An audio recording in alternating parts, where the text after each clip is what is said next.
Ever since first date kami, ito yung favorite restaurant namin. Tapos ito yung mga kinukulit namin pag gusto namin ng takeout. Actually, hands-on siya. Kaya lahat ng business, kailangan hands-on ka para maging successful. Bakit ko sinasabi yan? Kasi nung araw pa, hindi pa ako commercial model, hindi pa ako artista, meron na Husseins! Kilala sa aming mga Persian yan, Iranian. Ngayon, eto na yung anak ng owner, anak mismo ni Mr. Husseins.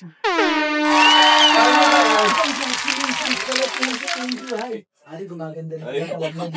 Ano yan, mga kebab? Kaya naman, parang mga proteins natin.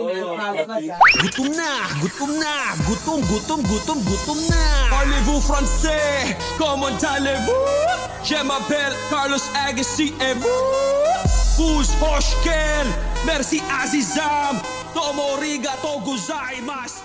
Ano yung history nyo? Paano kayo nag-open sa gitna ng Makati Avenue? Tapos dalawa pa parang formal dining sa second floor. Tapos meron parang shisha gibikan sa baba. Ano nyo na-conceptualize yun? Una yan, nag-start yun si Dad kasi parang ang vision niya talaga for upper middle class to rich people yung style nung kebab. Si Hussein mismo. Oo, yung dad ko si Hussein. So yun yung conceptualize niya. Kasi dati, sous chef siya nung head chef nung hari nung Iran.